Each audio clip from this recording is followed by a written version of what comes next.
اگر ہم زندگی میں کچھ مشکلات سے گزر رہے ہوتے ہیں یا ہمارے اوپر مسلسل آزمائشیں آ رہی ہوتی ہیں یا کچھ اس طرح کا کہ ہمیں سمجھ نہیں آ رہی ہوتی کہ یہ ہمارے ساتھ کیا ہو رہا ہے، یہ جو ہمارے ساتھ حالات ہمارے پیدا ہو چکے ہیں یہ کیا ہے،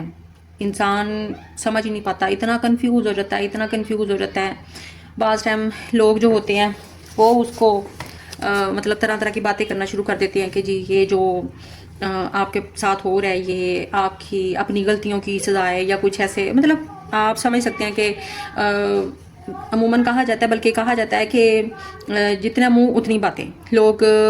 جتنے لوگ ہوں گے وہ آپ کو اپنے پوائنٹ آف ویو سے مختلف قسم کی باتیں کرتے ہیں، ہر بندہ اپنی سوچ جو ہے وہ آپ کے سامنے رکھتا ہے۔ کچھ لوگ یہ کہتے ہیں کہ جی آپ کے لیے آزمائش ہے، آپ صبر سے تحمل سے کام لیں، کچھ کہتے ہیں جی آپ کی اپنے گناہوں کی سزا ہے، کچھ مختلف لوگ ہوتے ہیں، مختلف ان کے باتیں ہوتی ہیں۔ لیکن یہاں پہ ایک چیز میں جو میری سوچ ہے وہ یہ ہے کہ انسان جب مسلسل آزمائشوں سے گزر رہا ہوتا ہے نا، مسلسل، ٹھیک ہے، تو وہ اس کو بس ایک چیز کا خیال رکھنا چاہیے۔ میں یہ نہیں بولوں گی کہ جی وہ اس کے گناہوں کی سزا ہے یا وہ اس کی جو بھی ہے، اگر وہ مشکلات سے گزرا ہے، آزمائش سے گزرا ہے، تو بس وہ ایک چیز کا خیال رکھے کہ وہ اپنے خدا کے حضور کچھ ایسا نہ بول دے کہ جس سے اس کی آزمائش جو ہے وہ اللہ تعالیٰ کی ناراضگی میں بدل جائے۔ کیونکہ عموماً لوگ یہ کہتے ہوئے سنے جاتے ہیں، پائے جاتے ہیں کہ جی ہماری تو قسمت ہی خراب لکھی ہے، ہماری تو یہ ہے، ہمارا تو نصیب ہی اللہ تعالیٰ نے ایسے لکھا ہے، یہ کیا ہے، وہ کیا ہے۔ مجھے ایک چیز کی سمجھ نہیں آتی کہ ہمارا خدا ہماری قسمت خراب کیسے لکھ سکتا ہے۔ آپ لوگ یہ چیز کیوں نہیں سوچتے کہ جب ہمارے ساتھ مشکل ٹائم پیدا ہوتا ہے ہماری زندگی میں، تو ہماری زندگی میں بہت سے ایسے لوگ ہوتے ہیں جن کو ہم ایسے پیار کرتے ہیں، اتنا اچھا سمجھ رہے ہوتے ہیں کہ جی بس اس سے اچھا تو کوئی بندہ ہے ہی نہیں ہے دنیا میں، ہماری لائف میں اس سے اچھا بندہ تو آ ہی نہیں سکتا۔ اور لیکن جب ہماری زندگی میں وہ مشکل ٹائم آتا ہے تو وہ جو لوگ ہوتے ہیں ان کی ایسی ایسی شکلیں نکل کے ہمارے سامنے آتی ہیں کہ ہم حیران ہو جاتے ہیں کہ جی دنیا میں یہ لوگ بھی ہمارے ساتھ ایسے کر سکتے تھے، یہ بندہ بھی ایسے کر سکتا تھا۔ تو وہ اصل میں ہمارا جو مشکل ٹائم ہوتا ہے نا، وہ بھی ہمارے خدا کی طرف سے ہمارے لیے ایک نعمت ہوتی ہے۔ میں تو سمجھتی ہوں کہ ہمیں ہر حال میں، ہم بیمار ہیں ہمیں اللہ کا شکر ادا کرنا چاہیے، ہم پہ مالی تنگی آئی ہے ہمیں اللہ کا شکر ادا کرنا چاہیے، کیونکہ میرا ماننا ہے کہ جب ہمارے اوپر مالی تنگی نہیں آئے گی، ہمیں پیسے کی قدر ہی نہیں آئے گی، ہمیں پتہ ہی نہیں چلے گا کہ آپ کسی غریب کی مدد کیسے کرنی ہے۔ آپ جب تک بھوک نہیں کاٹیں گے آپ کو کسی بھوکے کی نہیں پتہ چلے گا، آپ کے جب تک آپ کے پاس کپڑوں کی کمی نہیں ہوگی، آپ کو کسی مطلب جو بیچارے ایسے ہوتے ہیں جن کے پاس کپڑوں کی بہت کمی ہوتی ہے، تو مفلس جو لوگ ہوتے ہیں ہمیں ان کی پریشانی کا نہیں پتہ چلے گا۔ مختلف پریشانیاں ہوتی ہیں، مختلف حالات پیدا ہوتے ہیں ہماری زندگی میں، تو جب تک ہم ان حالات سے نہیں گزریں گے ہمیں پتہ ہی نہیں چلے گا کہ یہ لوگ جو ہیں دوسرے ان کے اوپر کیا آتا ہے، ہمیں اپنی اچھی چیز کی ویلیو کا پتہ ہی نہیں چلے گا۔ انفیکٹ میرا تو یہ ماننا ہے کہ انسان کی جو خوشیاں ہوتی ہیں نا وہ اس کو کبھی بھی کچھ نہیں سکھاتی، انسان کے جو غم ہوتے ہیں، انسان کے جو دکھ ہوتے ہیں، ہماری جو تکلیفیں ہوتی ہیں، وہ ہماری جو ہوتی ہیں نا صحیح، جو ہمیں ٹیچ کرتی ہیں ہماری زندگی میں، ہمیں بہت کچھ سکھا کے جاتی ہیں، وہ ہمارا برا وقت ہوتا ہے۔ اور اس کی ایک بہت ہی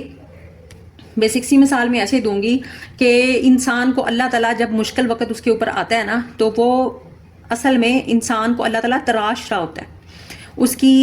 اس کو موقع دیتا ہے، اس کو ٹائم دیتا ہے کہ وہ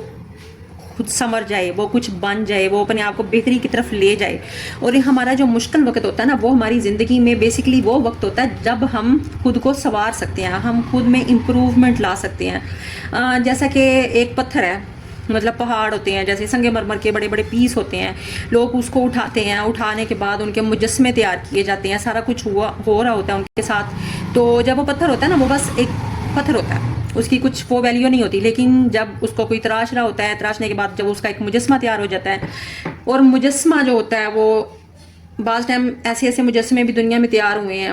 یا ایسی عمارتیں بھی بنی ہیں، لائک تاج محل آپ کے سامنے ہے، یا دنیا میں اور بھی سنگ مرمر سے جو بہت قدیمی مجسمے تیار کیے گئے ہیں، وہ ایسے ہیں کہ دیکھنے کے قابل ہوتے ہیں۔ یا اس کے بعد اگر آپ سونے کو لے لیں، سونا جو ہے وہ ایک نارمل سی ایک وہ چیز ہوتی ہے، ڈلی ہوتی ہے نا، کچھ ایسا ہوتا ہے وہ، لیکن سونار جو ہوتا ہے وہ اس کو تپاتا ہے، اس کو پگھلاتا ہے، اس کو تراشتا ہے، اس کو ایک زیور کی صورت میں لے کے آتا ہے، اور پھر وہ قابل دید چیز بن جاتی ہے۔ بالکل اسی طرح اللہ تعالیٰ جب انسان کو مشکل وقت میں سے گزارتا ہے، تو اگر انسان اس وقت خود کے اوپر کنٹرول رکھے اور اللہ کے حضور عاجزی سے ایسے پیش آئے کہ اس کو پتہ ہو کہ ہاں بھئی یہ میرا خدا ہے اور یہ میرے لیے کچھ برا کر ہی نہیں سکتا، یا کچھ میرے لیے غلط لکھ ہی نہیں سکتا، تو وہ انسان کی زندگی میں سب سے خوبصورت ٹائم جو ہوتا ہے اس کے بعد آ جاتا ہے۔ اور پھر جب وہ اس کے بعد ایک خوبصورت ٹائم شروع ہوتا ہے تو پھر ہم، کیونکہ اللہ تعالیٰ تو کن فیکون ہے نا، خدا کی ذات اتنی خوبصورت ہے کہ ہم اس کو بیان ہی نہیں کر سکتے۔ میرا خیال ہے کہ اگر آپ کے پاس ساری زندگی بھی ہو نا، اور آپ اگر خدا کو ایک مرتبہ سمجھ لیں کہ ہمارا خدا کیا ہے، ٹھیک ہے، تو آپ کے پاس دنیا میں لفظ ہی نہیں آپ کو ملیں گے کہ آپ اپنی خدا کی تعریف میں وہ لفظ بیان کر سکیں۔ بس آپ یہی کہہ سکتے ہیں کہ ہمارا خدا بہت خوبصورت ہے، ٹھیک ہے۔ اور اس سب کے ہوتے ہوئے تھوڑے دن پہلے میں ایک مطلب لکھ رہی تھی کچھ بہت ہی، لیکن مجھے پھر اپنی یہ چیزیں یاد آئیں تو میں نے لکھا، میری ماں کی ایک دعا جو میری بلائیں ٹال دیتی ہے، میں کیسے کہہ دوں خدا نے میری قسمت خراب لکھی ہوگی۔ ماں جو ہوتی ہے نا، ہر انسان یہ مانتا ہے کہ ماں کی دعا جو ہوتی ہے وہ آپ کی تقدیریں بدل دیتی ہے، ٹھیک ہے۔ تو اللہ تعالیٰ نے فرمایا ہے کہ میں اپنے بندے سے 70 ماؤں سے زیادہ محبت کرتا ہوں، 70 ماؤں سے زیادہ پیار کرتا ہوں، تو یہ کیا کبھی ممکن ہے کہ اللہ تعالیٰ ہماری قسمت خراب لکھے؟ بس سب سننے والوں سے، دیکھنے والوں سے ایک ریکویسٹ ہے کہ جی آپ کے اوپر جب کبھی مشکل وقت آئے تو خدا را اس مشکل وقت میں اپنے خدا کے حضور کچھ نافرمانی نہ کیجیے۔ اور یہ جو لفظ بولا جاتا ہے کہ جو خدا نے ہماری قسمت خراب لکھی ہے، میں ریکویسٹ کرتی ہوں سب سننے والوں سے، دیکھنے والوں سے کہ یہ ایک جملہ جو ہے یہ بولنا چھوڑ دیں، خدا کے حضور توکل رکھیں، اللہ کے حضور ایسے پیش آئیں کہ آپ کو یقین ہو اس کے اوپر، خدا کی ہستی کے اوپر یقین رکھیں، اور اس یقین کے بعد آپ کی زندگی میں ایسے ایسے معجزے آئیں گے کہ آپ خود حیران ہو جائیں گے کہ زندگی میں ایسا بھی ہوتا ہے۔ باقی سب اپنا خیال رکھیے گا، کچھ بات بری لگی ہو تو اس کے لیے معذرت ہے۔ اللہ حافظ۔